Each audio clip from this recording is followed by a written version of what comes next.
The doors to the outer courtyard had begun to squeal as they opened. A loud cranking noise could be heard echoing through the valley of ice and snow. A small group of men, including Joseph and Vladimir, could be seen shining out their flashlights in the near pitch black of the wide open space, looking around to find the figure of a young man face down in the snow. The medics rush over towards the man, and as they kneel down, they unhook the massive bag from his shoulders that held a communication radio inside. They would give it to Joseph, who would travel back inside to set the device down. The medics carefully and slowly turn the man over as Vladimir and the other soldiers surround them, looking out for the necromorphs in their surroundings, seeing only the snow flurrying in their lights as they shed their lights through the darkness.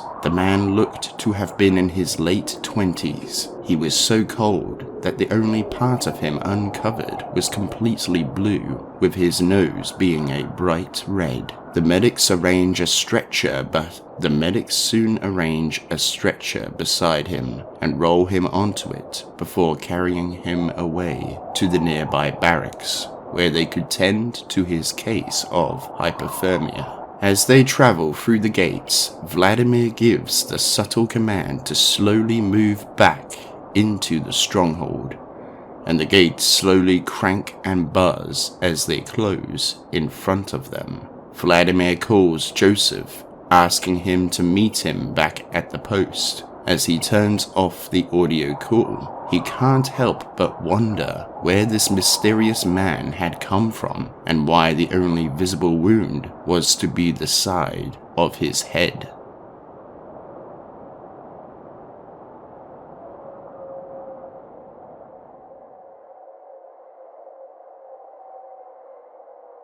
Inside of the barracks, Rez and Henry are still playing cards to pass the time when one of the medics requests for their aid with their new arrival. The pair walk through the corridors expecting to hear groans and screams of agony, like it was second nature to them at this point in time.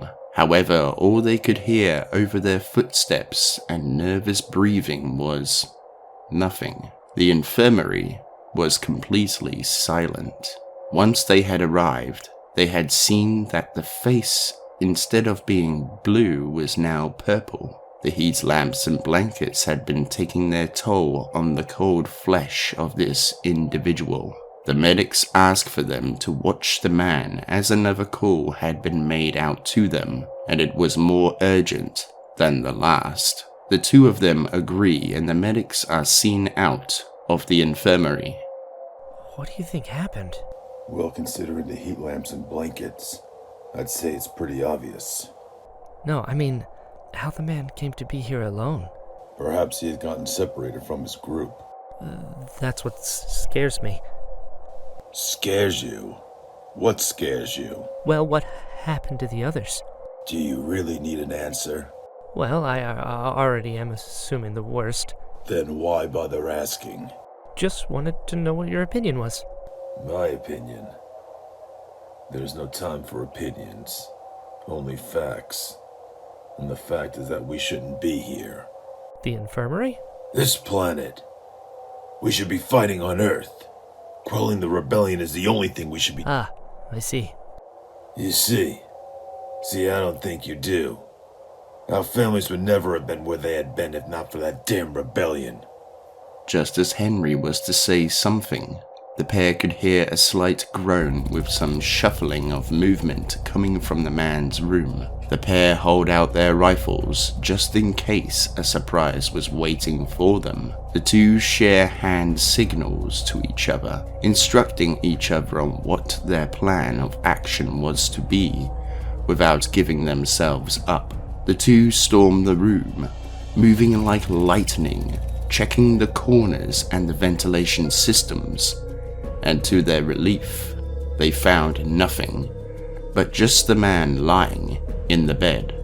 False alarm, it would seem. The man could be seen awake now, gasping with his lips moving similar to a fish out of water. Henry puts his rifle away, leaning forward as to try and hear the man more clearly. I think he's trying to say something.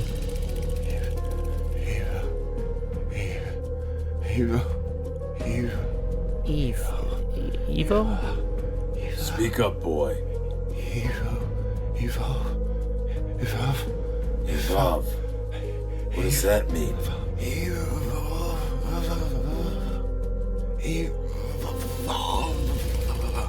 Evolve? Not this unitologist bullshit. Oh, yeah, I've heard of this. Unitologists say that we must join with the markers to become immortal. Others say the markers will bring about the next stage of human evolution. What a load of garbage. I must evolve. I must evolve. Only then will others Be what? Henry, look. He's passed out. Look, at his ear. Looks like something's been gnawing on it. The blood, I mean, the trail leads straight down into the ear canal. We'll inform the next medics to come here. Let the man rest. Everyone needs to be in tip-top if we are ever to get out of here. Yeah, sure. As Rez leaves the room, Henry begins to shake slightly with a cold sweat running down his back. Suddenly, the sounds around him begin to dull out, with the lights of the heat lamps beginning to dim, slowly turning dimmer and darker, like a switch had been turned. The middle-aged man begins to breathe heavily, like something was coming, and he could feel it. Suddenly, he hears the crying and groaning. However, this wasn't coming from a man this time, but from a younger child. He began to suspect that it was a baby crying out for his dad to come and rescue him. Hello? Is someone there? Henry, transfixed by the collection of moans and cries, begins to follow them, walking out towards the hallway, seeing no signs of Rez nearby. Who's there? Answer me! Suddenly, as slowly as the voice had arrived, it soon faded away. Henry spins out to find the source of the voice, whispering in his ear, to find nothing. Stop it! Stop it! Stop, please!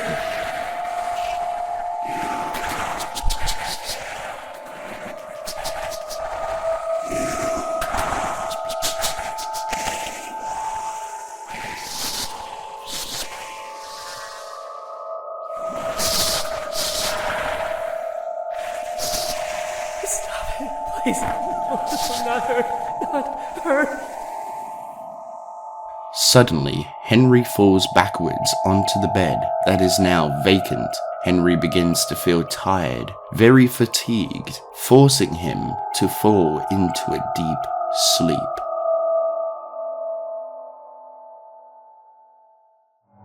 Suddenly, Henry awakens to find the same surroundings, except now he isn't in his uniform, but in clothes that are similar to what a baby would wear. Henry tries to move his arms only to see that he has been bound to the bedside. He then sees a silhouette in the window, a dark figure that looks to be a middle-aged man. Hello? Who's there? The man then begins walking towards the door, shouting and yelling in a gibberish, angry voice. Help me, please, get me out of here!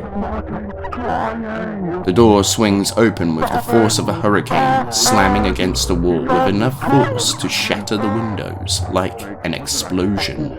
The man screams at Henry before laying his knee on his chest, forcing him back to lay on the bed. Henry feels like all the air has just been ejected from his lungs. He can't breathe. However, it wasn't the worst to come. Henry could then see the man holding something in his hand, something big and rectangular. What is that in your hand? The man leans down and just stares at him with anger in his eyes before placing the object over Henry's face. Henry begins to shake his head violently, trying to get any way of gaining fresh air. However, all attempts were to be futile, as his movements would grow weaker and weaker and weaker, until his body went limp. In his last moments, Henry closes his eyes as they roll back into his head, only for him to feel life again, opening them to see the devastation before him. However, this time, it wasn't him under the object, and the object was a pillow. The person underneath the pillow, however, had been a child. Now you know. Suddenly, Henry begins to hear a familiar sound, something that sounded human and yet alien to him. He turns to see the dead baby had transformed into a necromorph, shrieking at him as 3 distinct tentacles begin to slide out of its cracked back, like a set of snakes slithering out of their den.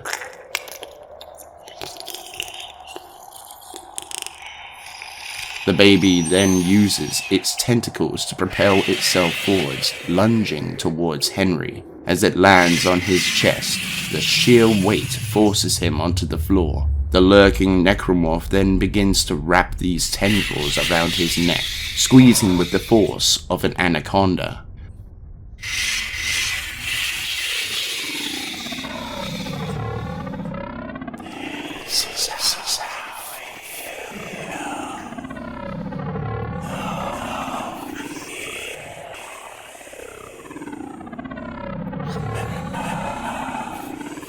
Stop! Help! Please!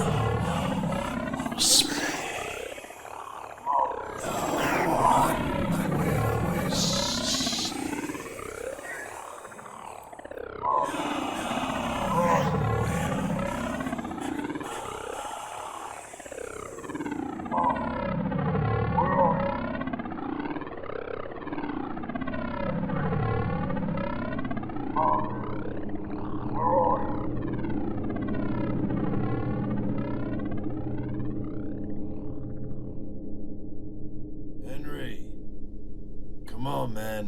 Where are you? Suddenly, Henry wakes up after hearing Rez call out to him.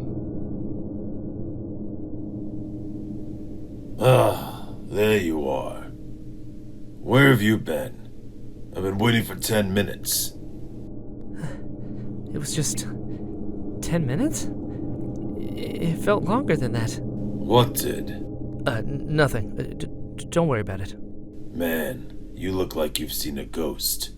Are you okay? Fine. Just let's get on with the job. Well, okay then. If you insist.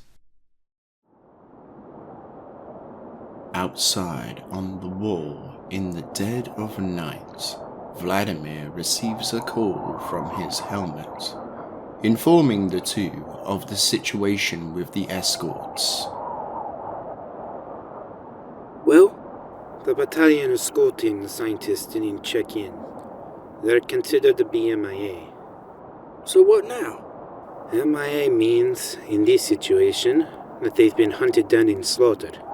Turn into more of those freaks? I'm afraid so. If we see anyone that matches the unit's description and uniform, we have to gun them down like any other necromorph. Why don't they just come to us? Appreciate these moments, Joseph. We may not get a second chance if they come here. Anyway, where will we go to fight? You know something I don't? Well, what about the city? The city? No, I don't think it came from there. It seems what's happening here has been happening for a very long time. Who goes there? Open the gate. We've got news about the missing man.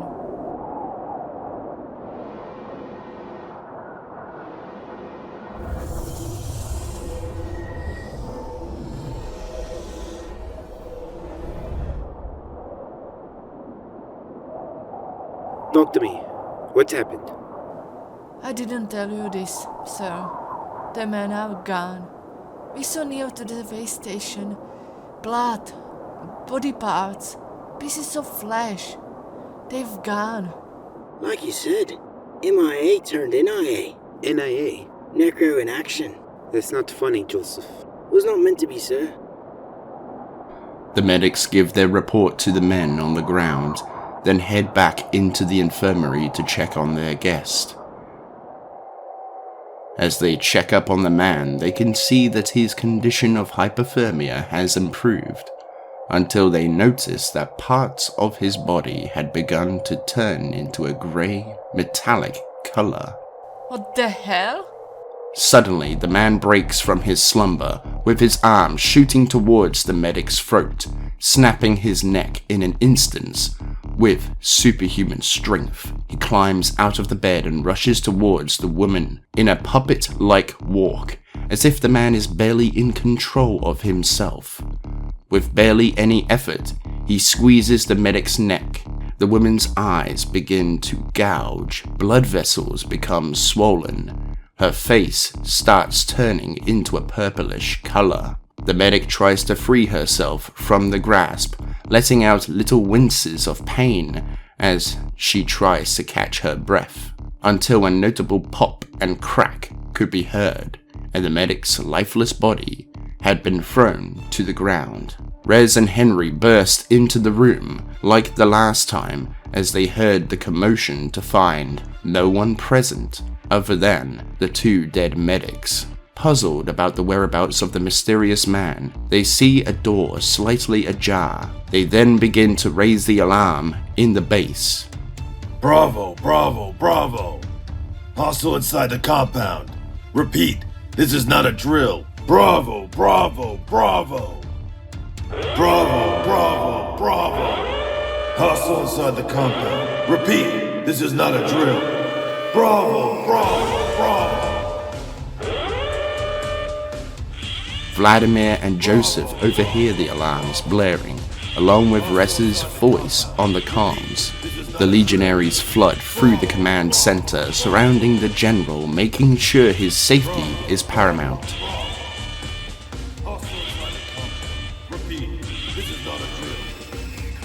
Talk to me, Rez. What's happening? Captain, the man you found. He's killed 2 of the medics. Do you have a visual? No, the man ran from the scene. He's heading in the direction of the command center. You wanted action, Joseph. Yes, sir. Well, time to prove yourself.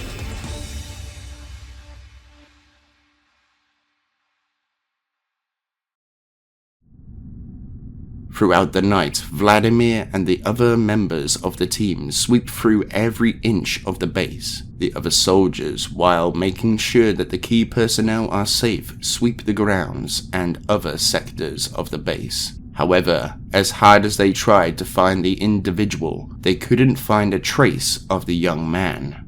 Sir? At ease, Captain. It's been 12 hours since the lockdown had initiated. Any news? The trail goes cold around the Rosetta labs. So somewhere near the biology sector. That's what we suspect. Then you must go there. Yes, sir. I'll alert the men.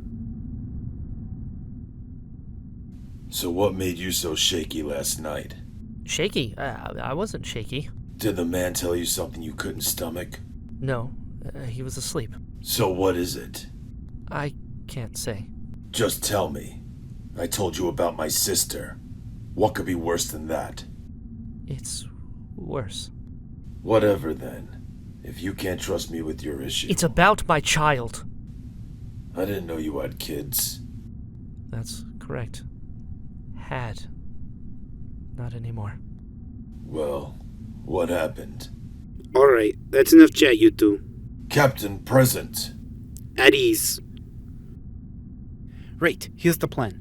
We are going to find the man responsible for the deaths of the 2 medics. The trail leads to the Rosetta Labs, so we will be leaving with the help of 2 pilots who have agreed to fly us there.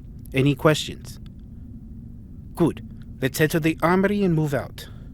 Yes, Yes, sir. sir. Inside the Rosetta Labs, some of the legionaries attempt to suit up, readying themselves for their day of scouting out the city with the good doctor. However, the station seems to be jammed somehow.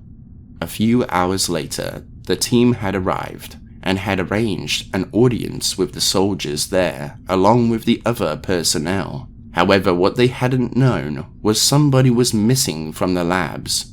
A technician who was reliable and heralded as the best man for any job. He was cherished by everyone at the lab complex. He had arrived at the station seeking to find the issue with the doors, attempting entry to the suit assembly chamber. He would work on the electrical part of the problem for an hour or so. When the doors had begun to open up, slightly ajar, he came around, poking his head through the opening when he would see the issue. Any further questions? Good. Then get on with your duties and be on the lookout for anything out of the ordinary. Vladimir, is it? Yes, how can I help you? Well, it's just that a couple of our soldiers have felt unwell in the last 12 hours. I don't get how that's a security issue. Sounds more like an issue for the medics, don't you think? Suddenly, a number of shots could be heard echoing through the halls, accompanied by a set of screams and loud footsteps with a notable hydraulic noise.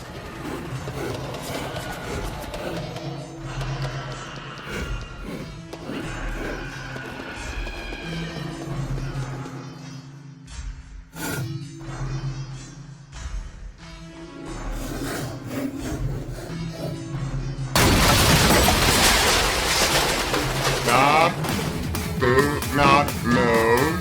Do not resist, or you will too be destroyed. You have no need to fear this unit. This unit will impart a gift to you. A gift of Convergence.